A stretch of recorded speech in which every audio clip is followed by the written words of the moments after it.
Vermilion, from Lake Vermilion in northern Minnesota at my friend Mary's cabin and yoga yurt. Enjoy the next video, feeling great in your shoulders and in your spine.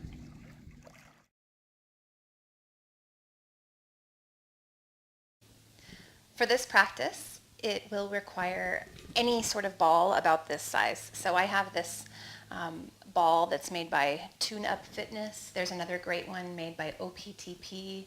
It's a Franklin Method ball.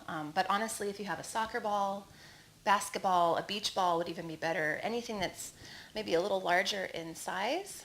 This is going to help you get some movement through your spine and relax your shoulders. So first things first, we're going to take this ball and place it under one arm.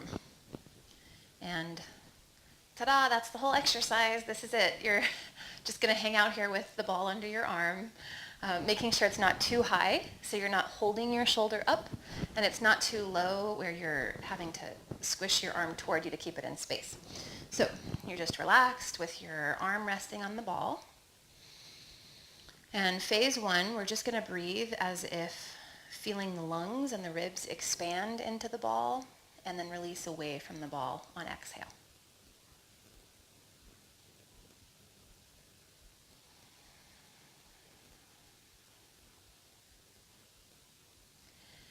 And part of the magic of this exercise is that your shoulder now is starting to feel like it doesn't have to hold your arm in space. So the next sort of image we'll use is releasing the diagonal sling here from the back and the side of the head down through the arm and the shoulder. So your arm is just getting really kind of noodly and relaxed.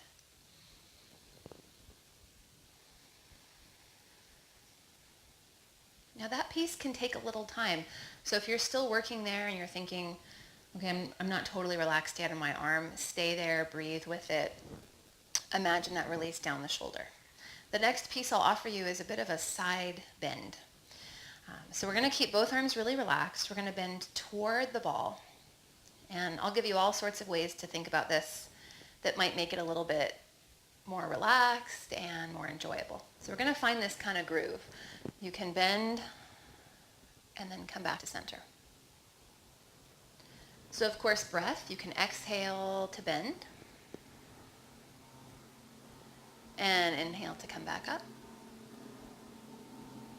But we're still keeping the weight of the arm resting on the ball. It's supported, shoulder is supported. We're going to do this several more times. You might also imagine that the ball is rolling down, kind of taking the shape of the ribs, so the bottom rib cage can really just rest onto it, and like the ball on its own is rolling up to bring you back up to center.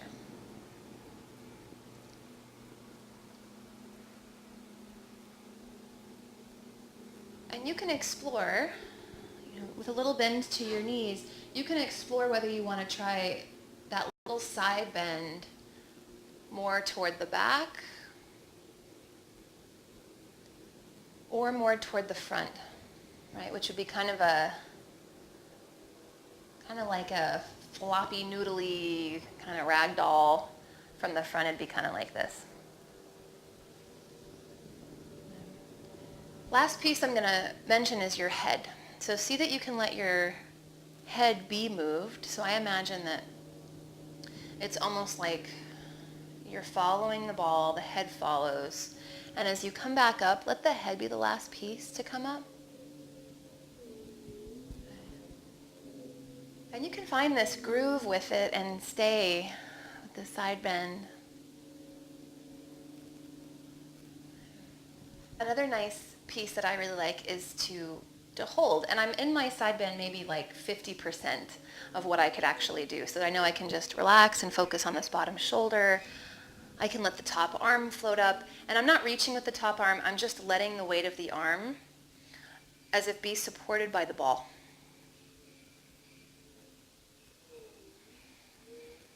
And you can come back up.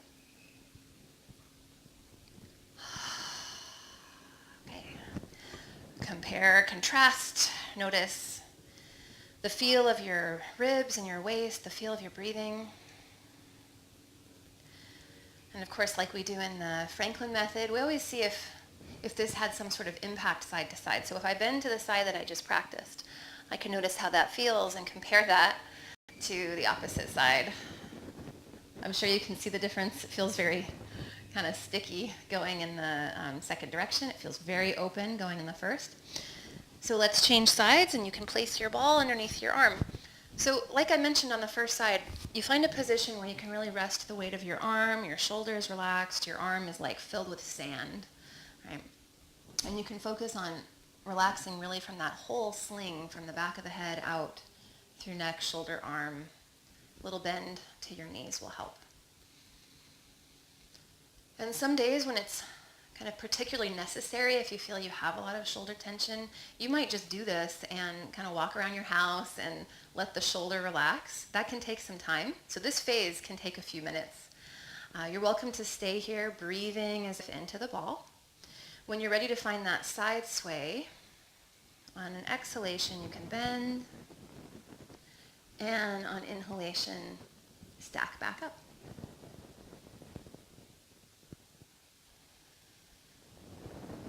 And you're just kind of taking the shape of the ball.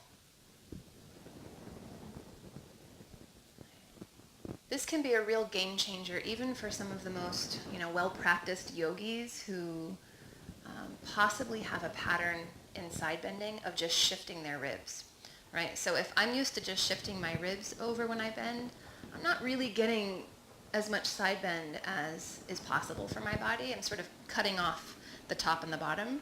So if you really imagine that you're following the ball, right? So like my rib cage is laying onto the ball, it'll keep you from doing any sort of shifting to the side, any big shifting.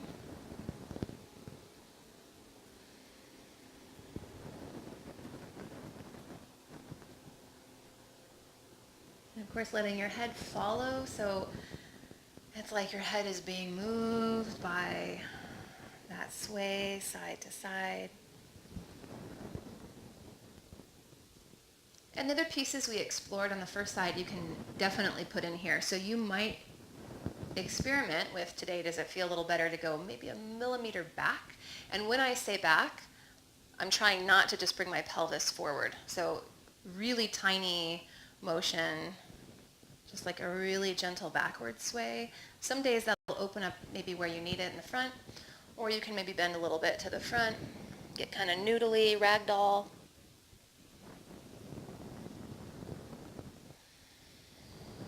Of course, you might even do it differently each time. And then if you liked that piece where you stayed in the bend with just the weight of the arm, you can come to maybe halfway of what you could do. So I'm trying not to produce any big effort in the muscles that are holding me into place. I'm imagining the ball is almost continually inflating underneath me. The ball is holding me up. And I'm just going to add the weight of my arm. And I'm exploring subtly taking the arm, a little in front, noticing how that changes the feel of the side bend.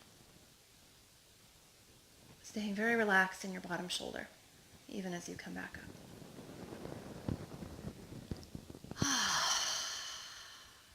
Okay, release. Notice your shoulders. So this would be a great practice as it is, and just sort of a tool for you to have if you need to release your shoulders, if you need to lengthen and release the muscles of your side waist and even kind of the side of your lower back.